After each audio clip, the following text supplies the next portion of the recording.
I've said this every time I've been here, and for all I know it's the same musicians. I can't remember faces, but I really want to thank the music ministry.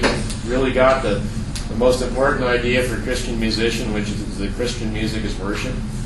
Not performance, but worship, and there's a real sense of that, real anointed sense of that, and I appreciate it very much. So thank you for that. When I get to speak like this, I always start out. I go to a very different church now from the one that I went to as a child, but I got a lot from my childhood church too. And one of the things I got was something that the minister used to say before every sermon: "Let the words of my mouth and the thoughts of my heart be acceptable in thy sight, O Lord, my rock and my redeemer." That's Psalm 19, as you probably know. And what I'm gonna go with next is from the Bible also. I'm not going to say where. Don't be looking it up. I'm going to count on your memory a little bit and see how wise you are in this way. Okay.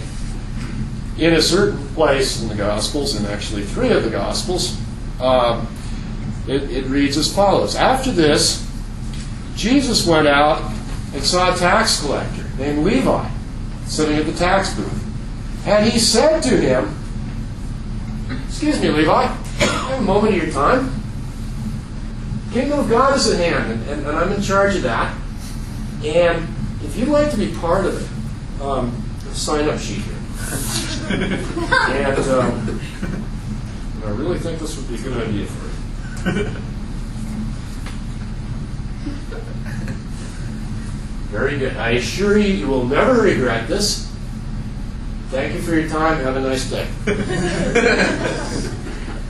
What did he really say to Levi? Somebody's coming. What did he really say to Levi? There's 2 words. Follow me. Follow me. Okay. Follow me. Now, most of that business that I did there was actually right enough in itself. Because Jesus is in charge of the kingdom. The kingdom is at hand and within our reach. And we do need Jesus to be involved to get us into it. And we will never regret it. But what was the part that was wrong? Stealing. Yeah. Thanks for your time. Have a nice day. I want a moment of your time. That's not how it works. He did not take a few minutes of Levi's time and leave him sitting there.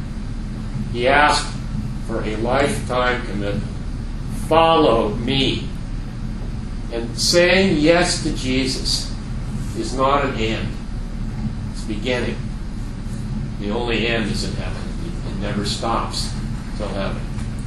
Now, I'm going to go into a very different tack here, but still making the same point. Now, I know there's a lot of different churches, at least I gather there's various churches represented here. How many of you are familiar either in your own church or because you know about other people with confirmation, the sacrament or the ritual or the observance of confirmation? I think you've heard of it anyhow. Okay, many of you have. Maybe some of you haven't. Some churches do it, some don't. Catholic, Anglican, Lutheran, some other groups have confirmation, some other churches don't.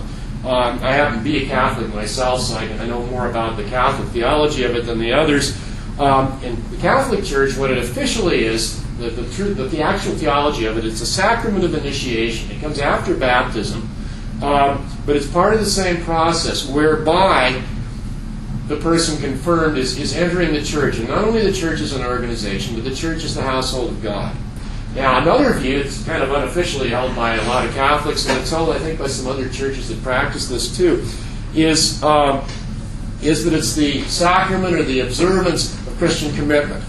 Because most of the churches that practice confirmation are churches that have infant baptism. And so that's obviously not a conscious choice on the part of the infant that's being baptized. So confirmation then in this context is seen as, okay, well, this is where the person is actually making a decision. So depending on the church, and actually I'm beginning to feel depending on where the wind is blowing, but never mind that, because there's been a lot of changes, at least in my own church, about this. But anyhow, either age of reason, 7 or 8, or maybe 12 or 13, adolescence. In either case, it can be a conscious choice, and there's been a lot of uncertainty about that. So the idea there is a commitment being made that wasn't there before, and that the young person is now making a choice of his or her own. And the expression that's sometimes used is becoming a soldier of Christ. I think this would be true of most churches that do this, certainly in my own. There's a period of instruction, confirmation classes, and again in my church, I bring in the bishop, and it's a really big deal. And I am definitely not here to make fun of confirmation. I take it very seriously. But there's no secret that there's a practical problem that's associated with it, because we have the fairly big deal that's made, confirmation classes, calling in the bishop, very large ceremony. Anybody know what often happens with the young people who have just been confirmed? Anyone want to guess? A lot of them, not all of them, but a lot of them. Graduation. They know, exactly. You stole my wording, yes. They vanish. And graduation is exactly the expression I was going to use. Despite because that's not the intention. But despite the best efforts of everybody that's involved, not only the kids but their parents, it's graduation. I'm confirmed now. I'm through the church. And it's supposed to be the sacrament of entering the church. It's become the sacrament of leaving the church. Again, it's not everybody that does this, but it's pretty common. And it's supposed to be a sign of Christian commitment. And it becomes an occasion to demonstrate that there is no Christian commitment. It's supposed to be a beginning, but it's seen as an end. This is a problem. Now, confirmation is not my topic here. I just pick it because it's a really striking example of an issue that can arise a lot of different ways. Now, I know nobody here is in that situation, because if you were, you wouldn't be here at the ATR now. So, good. We've moved along from that. But I think there's a point that has to be made here, even to people that are still involved at university student age. Of all the different ways practiced by different churches or happening in the lives of different individuals of joining a church, any of them, or coming to the Lord more importantly, any of that is treated as an end instead of a beginning, is betrayed and perverted if you do that with it. That's not what it's for. And this is whatever.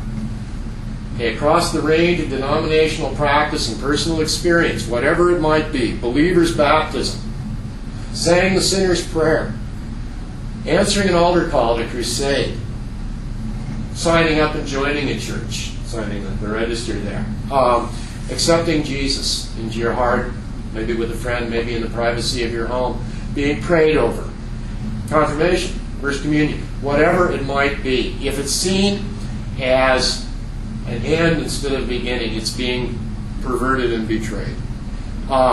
Because for all the different theologies those various things I mentioned represent, and the arguing about the theology is not my point at all, they have one thing in common. They're supposed to be a beginning, not supposed to be an end. Because when you say yes to Jesus, you're relying on His completed work, but your involvement is just starting.